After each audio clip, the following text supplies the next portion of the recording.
Hello everyone, welcome to study for NET. My name is Shalu Garg और हम कर रहे हैं अपने NTA UGC NET paper first की प्रिपरेशन, जिसमें हमने स्टार्ट किया था अपना यूनिट नंबर 2 रिसर्च एप्टीट्यूड, जिसका लेक्चर नंबर 1 हम कंप्लीट कर चुके हैं।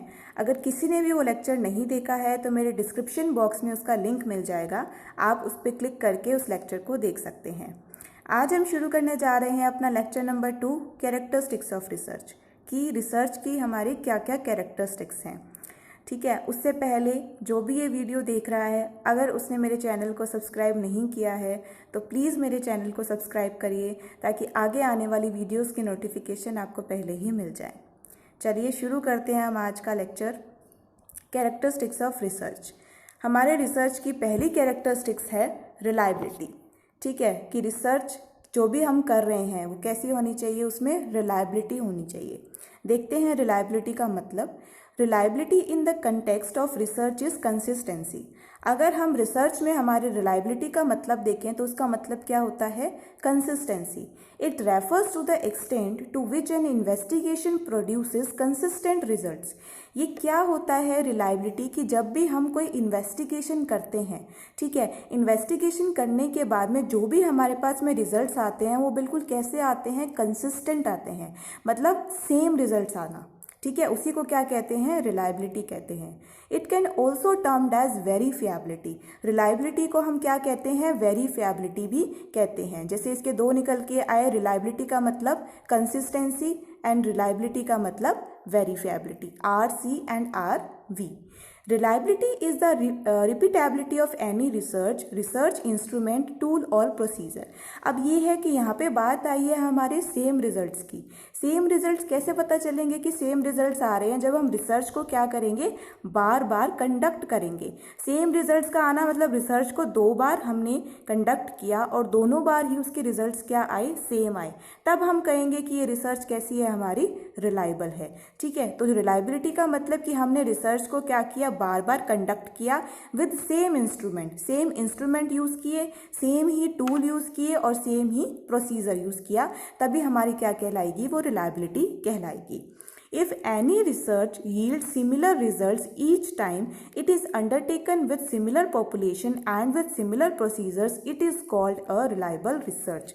रिसर्च क्या है हमारे, अगर सिमिलर रिजल्ट्स हमें दे रही है हर टाइम, ठीक है, हमने क्या किया, जो भी हमने रिसर्च करी वो बार बार करी, ठीक है, सिमिलर पॉपुलेशन के साथ करी, कि जो भी हमने पहले लोगों को सिलेक्ट किया था कि इनसे हमें कुछ इन्फॉर्मेशन लेनी है, हमने with in same population same criteria के साथ में क्या किया, रिसर्च किया, एक ही प्रोसीजर को यूज़ किया, सेम इंस्ट्रूमेंट्स को यूज़ किया। अगर हमें उससे सेम रिजल्ट्स मिलते हैं तो हम उस रिसर्च को क्या कहेंगे, रिलायबल रिसर्च कहेंगे। हमें यहाँ पे कोई मतलब नहीं है कि हमारे जो हमें रिजल्ट मिल रहे हैं वो पॉजिटिव हैं, वो नेगेटिव हैं, वो सही हैं, वो गलत हैं, हम ऐसा कुछ नहीं देखेंगे। हम ये देखेंगे कि अगर हमें सिमिलर रिजल्ट्स मिल रहे हैं तो वो रिसर्च क्या कहलाएगी, रिलायबल कहलाएगी। ठीक है, बस इसमें यही है कि सेम प्रोसीजर को यूज़ करना है और सेम इंस्ट्रूमेंट को यूज़ करना है। ठीक है, जैसे हम इसका एग्जाम्पल देखते हैं। Suppose a research is conducted on the effects of watching TV on the class performance of the children, and if the results conclude that watching TV causes low grades in class, and if another sample taken from the population shows the same results with the same research procedure, then we can say that the research procedure and the outcomes are reliable। ठीक है, अब मान लो हमने students के TV देखने के ऊपर हमने क्या करी, रिसर्च कंडक्ट करी। ठीक है, हमने एक क्लास की परफॉर्मेंस को देखा कि जो बच्चे टीवी देखते हैं उनकी परफॉर्मेंस कैसी है, और हमारा रिजल्ट्स ये निकल के आया कि ज़्यादा टीवी देखने से जो बच्चों के ग्रेड्स थे वो क्या हो गए, कम हो गए। ठीक है, हमने क्या लिया, दूसरा सैंपल लिया उसी वाली पॉपुलेशन में से, मतलब मान लो हमने एक स्कूल में कंडक्ट किया, उसकी एक क्लास को हमने ले लिया, फिर दूसरे सैंपल में हमने क्या ले लिया, दूसरी क्लास को ले लिया उसी सेम स्कूल से, तो फ्रॉम द सेम पॉपुलेशन का मतलब ये है। ठीक है, और वहाँ से भी हमारे रिजल्ट्स क्या हैं, सेम निकल कर आए। दैट मीन्स ज़्यादा टीवी देखने से जो ग्रेड्स हैं वो क्या हो जाते हैं, लो हो जाते हैं। तो इस रिसर्च प्रोसीजर को हम क्या कहेंगे कि क्या है, जो भी रिजल्ट्स निकल कर आए हैं वो क्या है, रिलायबल है। दैट इज सिमिलर रिजल्ट्स हमें देखने को मिल रहे हैं हर पॉपुलेशन के साथ जो भी हमने सैंपल को चूज किया है। ठीक है, तो हम कह सकते हैं कि रिसर्च कैसी है, रिलायबिलिटी है, रिलायबिलिटी होनी चाहिए रिसर्च में। रिसर्च कैसी होनी चाहिए, रिलायबल होनी चाहिए। The more the similarity in the results the more is the reliability of the results. जितने ज़्यादा सिमिलर रिजल्ट्स निकल कर आएंगे उतनी ही ज़्यादा रिलायबिलिटी क्या आएगी, हमारे रिसर्च में आएगी। The coefficient of determination is also termed as reliability coefficient. जो भी हमारा डिटर्मिनेंट है, कोफिशिएंट ऑफ डिटर्मिनेशन है, उसको हम क्या कहते हैं, रिलायबिलिटी कोफिशिएंट भी कहते हैं। ये क्वेश्चन जो है एग्जाम में पूछा जा चुका है कि हमारा जो कोफिशिएंट ऑफ डिटर्मिनेशन है उसको हम क्या कहते हैं, तो उसको हम क्या कहते हैं, रिलायबिलिटी कोफिशिएंट कहते हैं। ठीक है, तो ये थी हमारी फर्स्ट कैरेक्टरिस्टिक्स की क्या होनी चाहिए, रिजल्ट्स रिलायबल होनी चाहिए, उसमें रिलायबिलिटी होनी चाहिए। नेक्स्ट हम बात करते हैं अपनी सेकंड कैरेक्टरिस्टिक्स की, वैलिडिटी। ठीक है, वैलिडिटी का मतलब क्या होता है, validity in research mainly stands for accuracy of procedures, research instruments, test etcetera. Validity का मतलब क्या होता है, एक्यूरेसी। ठीक है, कि हमने जो प्रोसीजर्स को यूज़ किया है, ठीक है, रिसर्च करने के लिए क्या वो एक्यूरेट हैं या नहीं है। जो भी हम इंस्ट्रूमेंट का यूज़ कर रहे हैं, जो भी हम टेस्ट कर रहे हैं, उसको बिल्कुल एक्यूरेटली तरीके से कर पा रहे हैं या नहीं कर पा रहे हैं। Validity determines the applicability of the research. Validity किसको डिटरमाइन करता है, हमारे रिसर्च की एप्लीकेबिलिटी को, कि कितने हम रिसर्च को अच्छे तरीके से एप्लीकेबल कर पा रहे हैं, उसके रिजल्ट्स आ रहे हैं या नहीं आ रहे हैं। The concept of validity can also be understood by posing a question, are we measuring और able to measure what we originally intended to major.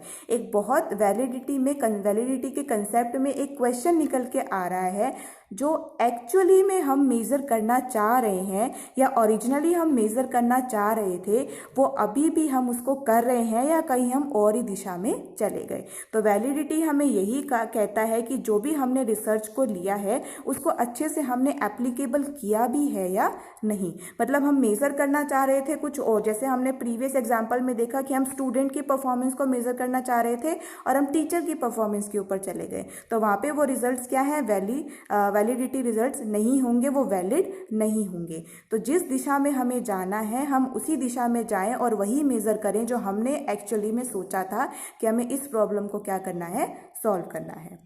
Validity means that research must be unbiased and free from any systematic error as these may impact the applicability of the research.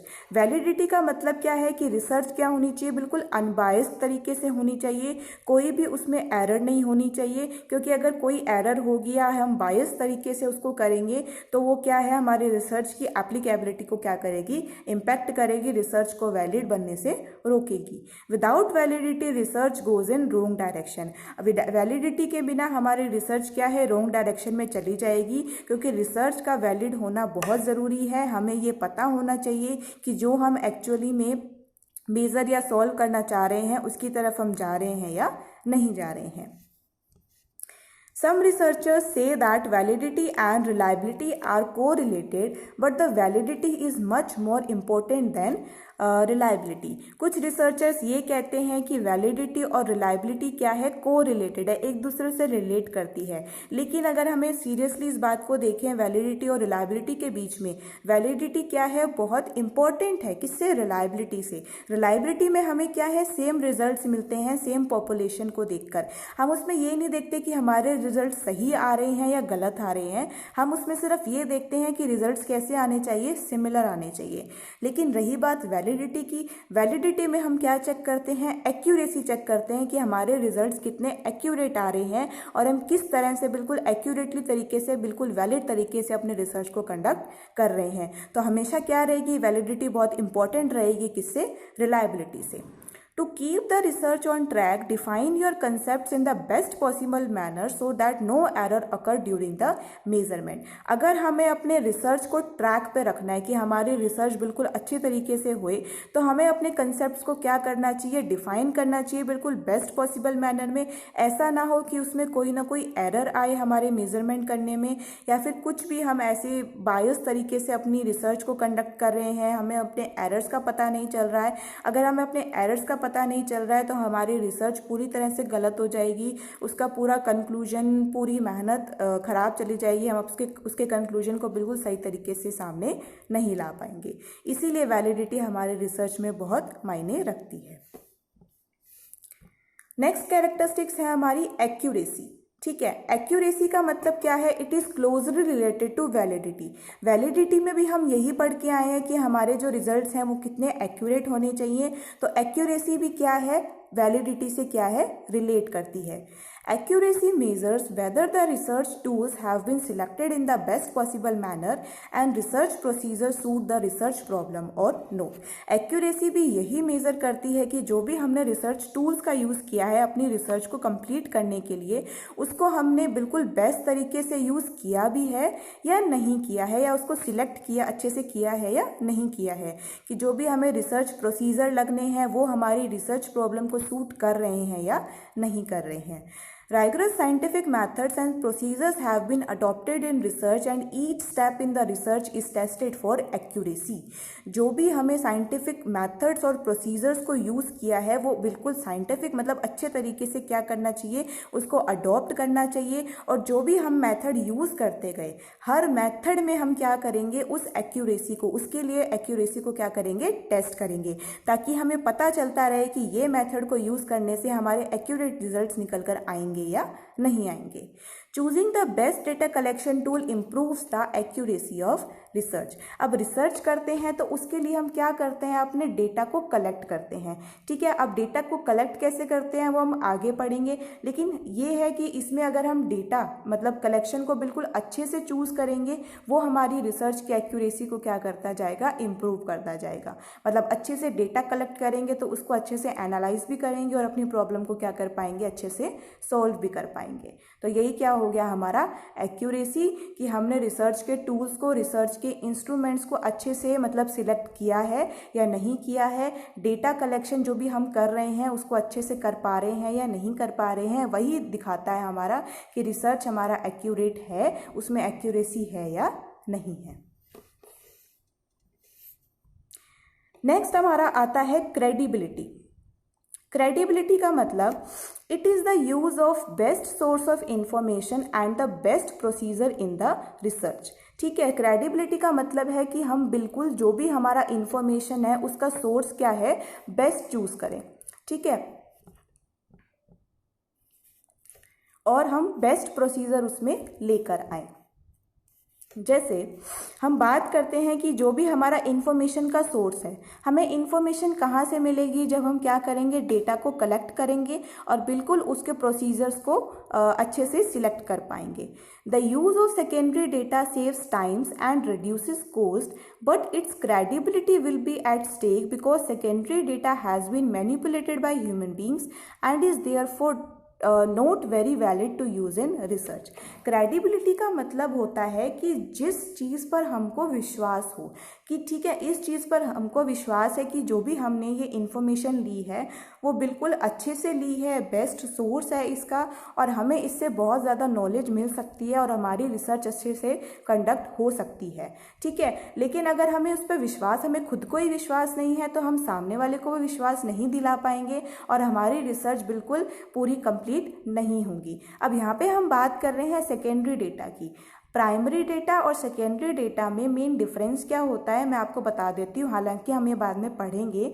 Primary data होता है जो first time collect होता है, जो already जिसके पास हमें कोई भी इंफॉर्मेशन नहीं होती है, हम खुद जाके उस डेटा को कलेक्ट करते हैं, इसलिए हम उसको कहते हैं first hand information.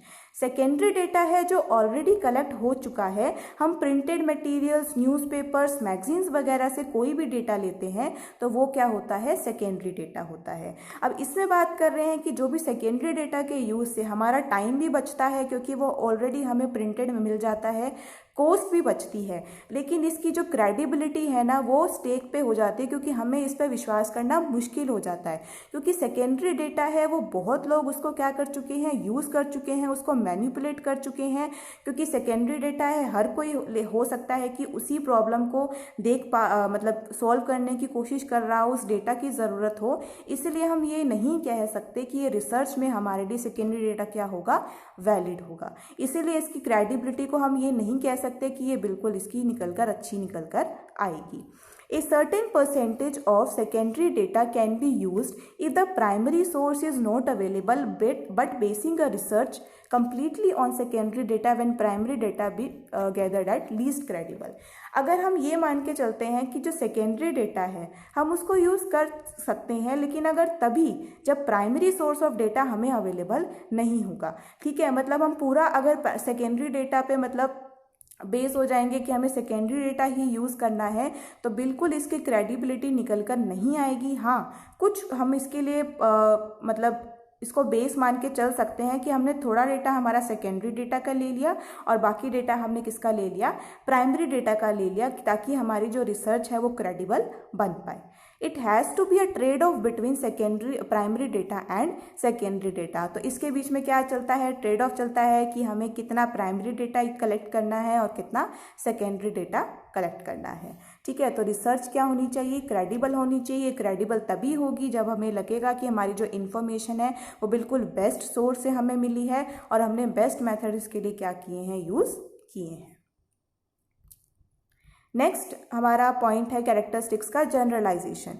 It is closely related to validity. ये भी क्या है, हमारा वैलिडिटी से क्लोजली रिलेटेड है। It is the extent to which a research findings can be applied to a larger population.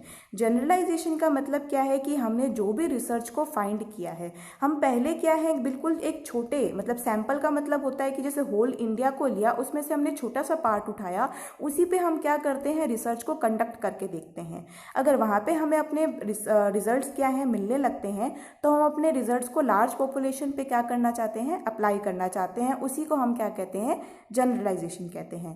The sample considered is the representative of the whole population, so the finding should also be applicable to the whole population. जो sample है, ठीक है, अब population और sample के बीच का difference क्या होता है कि पॉपुलेशन, जैसे मान लो मैंने पूरा राजस्थान लिया, ठीक है, तो राजस्थान हमारी क्या हो गई, होल पॉपुलेशन हो गया। उसमें से मैंने जयपुर का पोर्शन उठाया, तो जयपुर क्या हो गया, हमारा सैंपल हो गया। तो जो भी हम सैंपल चूज करते हैं वो हमारी होल पॉपुलेशन को क्या करते हैं, रिप्रेजेंट करते हैं, ताकि जो भी हमारी फाइंडिंग्स भी निकल के आए वो भी हमारी होल पॉपुलेशन पे क्या हो, एप्लीकेबल हो।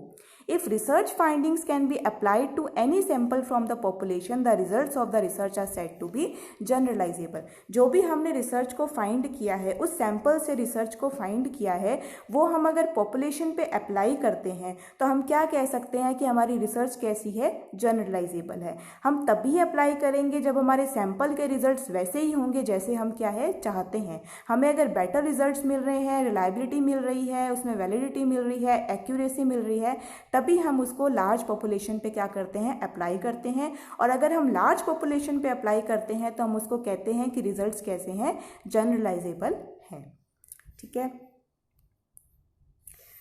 नेक्स्ट कैरेक्टरिस्टिक्स की बात करते हैं, empirical research. It is based on real life experience, direct experience और observations by the researcher.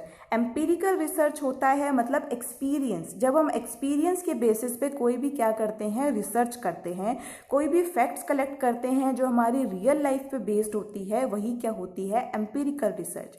It implies that research is related basically to one और more aspects of a real situation and deals with concrete data that provides a basis for external validity to the results of the research, ठीक है। इसमें क्या है कि एक और ज़्यादा से एक्सपेक्ट्स हम रियल सिचुएशन से लेके चलते हैं जो हमारे रियल सिचुएशन पे बेस होता है, और हमारे रिजल्ट्स में क्या प्रोवाइड करता है, वैलिडिटी प्रोवाइड करता है, ताकि हम अपने रिसर्च में ये जान सकें कि मतलब कितना हमने इसमें एक्सपीरियंस किया और आगे कितना हम इसको लेके अपनी रिजल्ट्स में एक्यूरेसी ला सकते हैं, ठीक है। तो एम्पिरिकल रिसर्च हमारे किससे बेस्ड होते हैं, हमारे एक्सपीरियंस से बेस्ड होते हैं कि हमने अपनी रियल लाइफ में क्या क्या एक्सपीरियंस किया है, रिसर्चर का क्या क्या ऑब्जर्वेशंस है इसके ऊपर, उसी पे डेटा कलेक्ट करके रिसर्च की जाती है।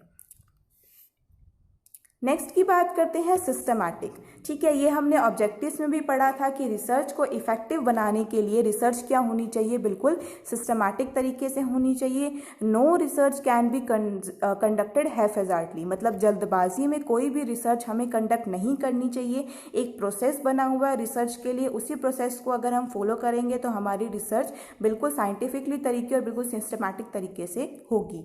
Each step must follow other, इसमें बहुत सारे स्टेप्स होते हैं रिसर्च को करने के लिए, स्टेप्स बने हुए हैं, हर स्टेप एक दूसरे को क्या करेगा, फॉलो करेगा। First step second step first पे बेस्ड है, थर्ड स्टेप सेकंड पे बेस्ड है, फोर्थ स्टेप थर्ड पे बेस्ड है, ऐसे। There are set of procedures that have been tested over a period of time and are thus suitable to use in research। इसमें बहुत सारे procedure हैं जो हम टाइम टू टाइम क्या करते रहते हैं, टेस्ट करते रहते हैं कि ये प्रोसीजर्स हमें अपने रिसर्च के लिए यूज़ करने हैं और ये प्रोसीजर्स हमारी अपनी रिसर्च में यूज़ होने वाले हैं, हमारे मतलब बेस्ट सुटेबल हमारे लिए रहेंगे।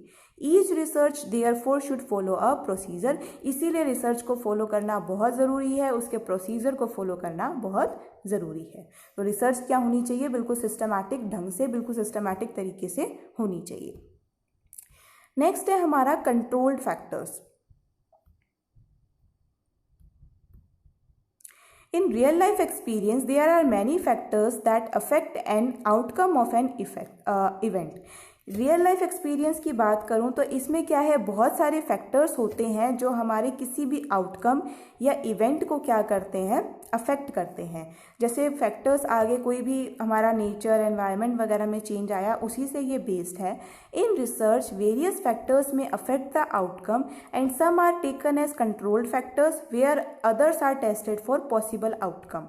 ठीक है, रिसर्च में क्या है, बहुत सारे फैक्टर्स हैं जो उसके आउटकम को या उसके रिजल्ट को क्या करते हैं, अफेक्ट करते हैं। उसमें से कुछ तो होते हैं कंट्रोल्ड फैक्टर्स जिसको हम कंट्रोल कर सकते हैं, लेकिन अदर्स होते हैं हम उसको टेस्ट करते हैं पॉसिबल आउटकम के लिए कि इसका पॉसिबल रिजल्ट निकल के क्या आ सकता है। कुछ को तो हमने कंट्रोल करके रख लिया कि हाँ ये हमारे हाथ में है, हम इस पर दोबारा भी एक्सपेरिमेंट करके देख सकते हैं, लेकिन कुछ को हम नहीं देख सकते। The concept of control implies that in exploring causality in relation with two variables, we set up a study in a way that minimizes the effects of other factors affecting the relationship। Concept of control का मतलब क्या है कि जब भी हम दो variables को क्या करते हैं, एक्सप्लोर करते हैं, उसमें कुछ रिलेशन ढूंढने की कोशिश करते हैं, तो हम इस तरह से अपनी स्टडी को सेटअप करते हैं कि जो भी अदर फैक्टर्स है इस रिलेशनशिप को अफेक्ट कर सकते हैं, उनके जो इफेक्ट हैं वो बिल्कुल क्या हो जाए, मिनिमाइज हो जाए। मतलब वो दो फैक्टर्स की हम इस तरह से स्टडी करें कि कोई तीसरा फैक्टर इनके बीच में कोई भी मतलब इसको अफेक्ट ना कर पाए। तो यही क्या होता है, कंट्रोल फैक्टर का मतलब होता है कि हम एक्स्ट्रा वाले फैक्टर को क्या कर सके, कंट्रोल कर सके, ताकि वो दो वेरिएबल्स को किसी भी तरह से इफेक्ट ना कर पाए। In physical sciences, it is easy to control as experiments are conducted in laboratory। जो भी हम फिजिकल साइंस है, जो भी हम एक्सपेरिमेंट करते हैं, उसको कंट्रोल करना क्या है, आसान रहता है, क्योंकि वो हम लेबोरेटरी में कंडक्ट करते हैं। वहाँ पे जो भी साइंटिस्ट है, जो भी एक्सपेरिमेंट मतलब कर रहे हैं, सिर्फ उन्हीं को अलाउ होता है और किसी को अलाउ नहीं होता, इसीलिए इन्फॉर्मेशन बाहर नहीं जाती। But in social sciences it is extremely difficult as research is carried out on the issue related to human beings living in society। लेकिन अगर हम बात करें हमारे सोशल साइंस की, तो ये बहुत ज़्यादा डिफ़िकल्ट हो जाता है इसको कंट्रोल करना, क्योंकि हम जो इश्यूज़ है वो किस पे कैरी करते हैं, ह्यूमन बींग्स पे करते हैं जो हमारी सोसाइटी में रहते हैं। तो यही क्या होता है, कंट्रोल फैक्टर्स, जिनको कंट्रोल करना बहुत ज़रूरी होता है, ताकि वो कोई भी हमारी रिसर्च में अड़चन पैदा ना करे और हम इजीली रिसर्च की तरफ बढ़ सकें। नेक्स्ट हम बात करते हैं साइक्लिकल। रिसर्च क्या है, साइक्लिकल प्रोसेस है, क्योंकि ये स्टार्ट किससे होता है, प्रॉब्लम से, और ख़त्म भी किससे होता है, प्रॉब्लम से। मान लो हमने कोई रिसर्च करी, हमने कोई प्रॉब्लम जनरेट करी कि हमें इसका सॉल्यूशन ढूंढना है, हमने ढूंढ के अपनी रिसर्च को कंप्लीट करा, लेकिन नेक्स्ट रिसर्चर आएगा वो नई प्रॉब्लम के साथ और उसमें कुछ ना कुछ क्या करेगा, रिसर्च करेगा। तो रिसर्च कैसा होता है, साइक्लिकल होता है। Next, logical. A good research is logical implies that research is guided by the rules of logical reasoning. जो रिसर्च रहती है वो कैसी होनी चाहिए? लॉजिकल. हमने रिसर्च में पढ़ा भी था कि रेशनल वे ऑफ थिंकिंग, बिल्कुल लॉजिकल तरीके से जब हम सोचेंगे तभी हम अपनी रिसर्च की तरफ जा सकते हैं. बहुत सारे इसमें रूल्स होते हैं लॉजिकल रीजनिंग के जिसको जो हमें गाइड करता है और उसी के अकॉर्डिंग हम अपनी रिसर्च को क्या करते हैं? कंप्लीट करते हैं. Induction and deduction are of great value in research. जो इंडक्शन और डिडक्शन है उनकी रिसर्च में बहुत ज़्यादा ग्रेट वैल्यू है. अब ये इंडक्शन और डिडक्शन होता क्या है, हम टाइप्स ऑफ रिसर्च में इसको डिटेल में पढ़ेंगे, जिससे आपको बिल्कुल क्लियर हो जाएगा इंडक्शन और डिडक्शन का मतलब. Next, replicable. It allows the results of the research to be verified by replicating the study and thereby building a sound basis for decisions. ठीक है, इसमें क्या है कि जो भी हमारे रिसर्च के रिजल्ट्स हैं उसको वेरीफाई कैसे करेंगे? जब हम अपनी रिसर्च को क्या करेंगे? रैप्लिकेट का मतलब होता है कि कोई और मान लो हमारे रिसर्च को स्टडी कर रहा है तो उससे हमें अपने आप पता चल जाएगा कि हमारे रिसर्च के रिजल्ट्स कैसे निकल कर आ रहे हैं. इसका मतलब ये हुआ कि हमने जो भी हमारे रिसर्च कंडक्ट करी है, कितनी इन्फॉर्मेशन हमने अपने आगे वाले रिसर्चर्स के लिए छोड़ी है कि अगर वो इस रिसर्च को दोबारा करना चाहें तो वो किस तरह से इसको करेंगे. यही क्या होता है रेप्लिकेबल, कि कितने जनों ने आपकी रिसर्च को पढ़ा है और कितनी इन्फॉर्मेशन आपने आगे आने वाले रिसर्चर्स के लिए छोड़ी है. ठीक है, तो उसको आपके रिसर्चर्स को पढ़ेंगे, वो नई प्रॉब्लम को जनरेट करेंगे, नई इन्फॉर्मेशन लेकर आएंगे और नई थ्योरी को क्या करेंगे? बिल्ड करेंगे. यही क्या होता है? Replicable. Thank you for watching. यही थी हमारी characteristics of research. I hope आपको समझ में आई होगी सारी कैरेक्टरिस्टिक्स की, रिसर्च की क्या क्या कैरेक्टरिस्टिक्स है, किस किस तरह से हम इसको कंडक्ट करते हैं. ठीक है, तो मिलते हैं हम अपनी नेक्स्ट वीडियो में. और अगर ये वीडियो पसंद आई हो तो प्लीज़ इस वीडियो को लाइक करें और चैनल को सब्सक्राइब करना ना भूलें. Thank you.